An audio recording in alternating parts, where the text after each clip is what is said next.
دل پھولوں کی بستی قسط نمبر 28۔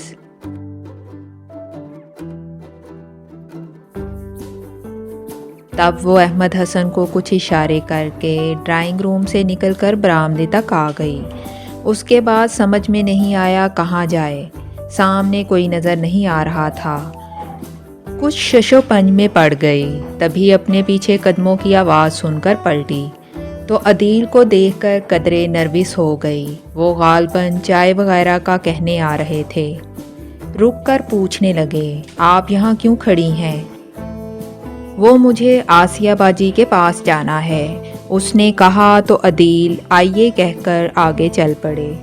وہ فوراً ان کے پیچھے چل پڑی اور آسیہ کے کمرے میں داخل ہوئی تو عدیل بہن کو مخاطب کرتے ہوئے بولے، آسیہ یہ شاہ سکندر کی سسٹر ہیں۔ آسیہ کا دل یکے بار کی بڑے زور سے دھڑکا اور چہرے پر ایسے رنگ اترے جنہیں عدیل نے چونک کر دیکھا، پھر قصداً نظریں چرا کر کمرے سے نکل گئے۔ اف مجھے آپ سے ملنے کا اتنا اشتیاق تھا۔ عدیل کے جاتے ہی نائلہ نے اپنے جذبات کا برملا اظہار کیا اور بڑھ کر آسیہ کے گلے لگ گئی۔ پھر بیٹھی تو کہنے لگی، آپ واقعی بہت اچھی ہیں، شکریہ۔ آسیہ اس کے انداز پر بے ساختہ مسکرائی۔ نام تو بتایا نہیں تم نے اپنا؟ نائلہ، میڈیکل میں پڑھتی ہوں۔ اس نے نام کے ساتھ تعلیم بھی بتائی تو آسیہ نہ صرف چونکی بلکہ الجھ بھی گئی کہ شاہ سکندر نے تو نہیں بتایا تھا کہ اس کی کوئی بہن میڈیکل میں پڑھتی ہے۔ آپ کو بھی یقین نہیں آیا؟ اس کے چونکنے اور الجھنے پر نائلہ جو سمجھی اسی حساب سے کہنے لگی، سکندر بھائی بھی یقین نہیں کرتے، حالانکہ انہوں نے خود میرا ایڈمیشن کروایا تھا۔ اچھا، اسے کچھ تو کہنا تھا۔ بہت اچھے ہیں سکندر بھائی، آپ سے بہت محبت کرتے ہیں، اور ان کی محبت کا ثبوت یہ ہے کہ وہ آپ کی خاطر شاہ پور سے اپنے سارے ناطے توڑ آئے ہیں۔ نائلہ شاہ سکندر کی تعریف کے ساتھ پرجوش انداز میں اس کی محبت کو سراہ رہی تھی اور وہ کچھ گمسم سی ہو گئی تھی۔ مہر النساء حیران تھی کہ شاہ سکندر کس بات پر ناراض ہو کر گیا ہے۔ کوئی اسے بتاتا بھی نہیں تھا۔ بس اسی روز جب وہ 3 دن میکے رہ کر آئی تھی تو بابا جان نے اسے اپنے کمرے میں بلا کر کہا تھا، اب یہی تمہارا گھر ہے، یہاں کی ہر شے پر تمہارا حق ہے، تو عزت و ناموس کی پاسداری تمہارا فرض ہے، اور مجھے یقین ہے تم اپنے فرض سے کوتاہی نہیں کرو گی۔ اور اب جو میں تم سے کہہ رہا ہوں اسے غور سے سنو۔ شاہ سکندر مجھ سے ناراض ہو کر یہاں سے چلا گیا ہے۔ اس کی ناراضگی مجھ سے ہے، تم سے نہیں، اس لیے تمہیں فکر کرنے کی ضرورت نہیں ہے۔ وہ جہاں بھی گیا ہے تمہیں اپنے پاس بلا لے گا، اس کے لیے تمہیں صبر سے انتظار کرنا ہے، کیونکہ جب اس کا غصہ ٹھنڈا ہوگا تب ہی تمہارے بارے میں سوچے گا۔ یہ بھی ہو سکتا ہے کہ غصہ اترنے پر وہ خود ہی یہاں آ جائے۔ بہرحال تم کسی سے ذکر نہیں کرنا، تمہارے ماں باپ تک کو یہ معلوم نہیں ہونا چاہیے کہ شاہ سکندر یہاں سے چلا گیا ہے۔ وہ یہیں موجود ہے، سمجھ رہی ہو نا؟ اور نہ سمجھتی تب بھی اسے سمجھنا تھا کہ وہ کہیں باہر سے نہیں آئی تھی، اسی خاندان کی لڑکی تھی، ایسی ہی حویلی کی پروردہ جہاں پیدا ہوتے ہی لڑکیوں کے ہونٹوں پر کفل لگا دیے جاتے ہیں۔ اسے حقوق و فرائض سمجھانے والے بابا جان یہ بھول گئے کہ اس کے سینے میں ایک دل بھی ہے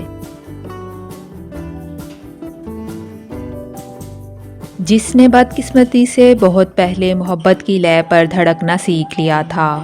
کاش بابا جان شاہ سکندر کی ناراضگی کا سبب بھی بتاتے۔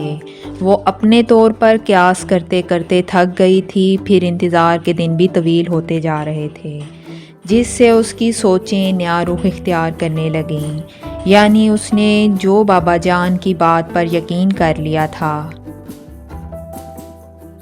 کہ شاہ سکندر کی ناراضگی اس سے نہیں ہے، اور یہ کہ وہ اسے اپنے پاس بلا لے گا، تو اب اسے لگ رہا تھا جیسے بابا جان نے اس سے غلط بیانی کی تھی یا محض اسے بہلایا تھا، ورنہ اگر یہی سچ ہوتا تو شاہ سکندر کم از کم اسے ضرور بتا کر جاتا۔ ایک رات کی دلہن کو چھوڑ کر جانے والا اس کے ذہن میں اچانک جھماکا ہوا تھا، ہر جائے، ہاں ہر جائے ہی ہو سکتا ہے۔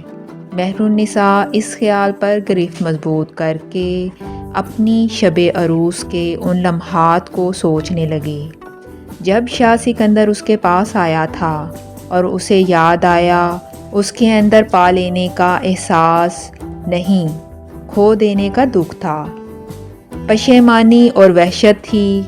یہ اچھا نہیں ہوا مہر النساء، تم نے مجھے روکا کیوں نہیں؟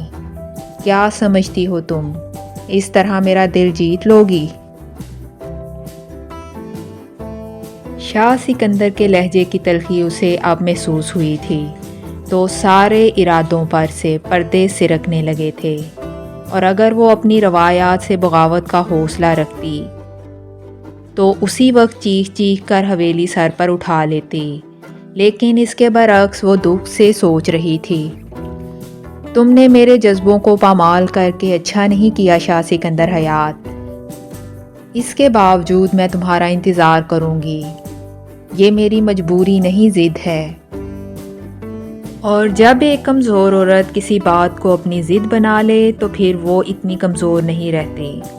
فوراً تو نہیں، لیکن دھیرے دھیرے مہر النساء کو احساس ہو گیا کہ وہ اتنی کمزور نہیں ہے، بلکہ اگر چاہے تو اس حویلی کے در و دیوار ہلا سکتی ہے، بدلے میں شہر بانوں کی خوشیاں چھین کر۔ اور اس نہج پر اس نے بس کچھ دیر کو سوچ کر سر جھٹک دیا۔ اس کے خیال میں اس طرح وہ شاہ سکندر سے اپنی توہین کا بدلہ نہیں لے سکتی تھی، وہ تو اسے وہ زخم لگائے گی جو اس کے اپنے دل پر لگا تھا۔ اپنے طور پر اس نے فیصلہ کر لیا، لیکن اپنے کسی عمل سے یہ ظاہر نہیں ہونے دیا کہ وہ شاہ سکندر کے حویلی چھوڑنے کا سبب جان چکی ہے۔ 1 مہینے سے زیادہ ہو گیا تھا اسے گئے ہوئے۔ اس دوران شہر بانو اور شاہ ہارون 2-3 بار آ چکے تھے، دونوں بہت خوش تھے۔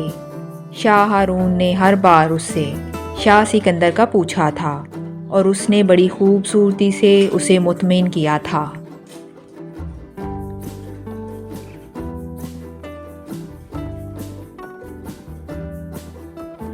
جیسے ابھی کچھ دیر پہلے وہ یہیں تھا اور ابھی کہیں گیا ہے۔ یہاں تک کہ شہر بانوں کو بھی معلوم نہیں تھا جب ہی وہ اتنی مطمئن تھی، ورنہ دھڑکا تو لگا رہتا کہ کہیں مہر النساء راز فاش کر کے اس کی ہستی بستی زندگی میں آگ نہ لگا دے۔ اس وقت بڑی شوخی سے اسے گدگداتی ہوئی کہہ رہی تھی، کیوں ری مہرو، تو کہتی تھی میرے بھائی کو تیری پرواہ نہیں، اب یہ کیا ہے؟ تمہیں کس نے بتایا؟ مہر النساء بے اختیار اپنے پیٹ پر ہاتھ رکھ کر پیچھے ہٹی تو شہر بانو کھلکھلاتی ہنسی کے ساتھ بولی، بی بی جان نے۔ اف، یہ بی بی جان کوئی بات چھپا نہیں سکتی، تم کب تک چھپا سکتی تھی؟ خیر، بیٹا ہونا چاہیے، بالکل میرے بھائی جیسا، شہر بانو نے اترا کر کہا تو وہ بے اختیار بولی، ہرگز نہیں۔ پھر نچلا ہونٹ دانتوں میں دبا لیا تھا۔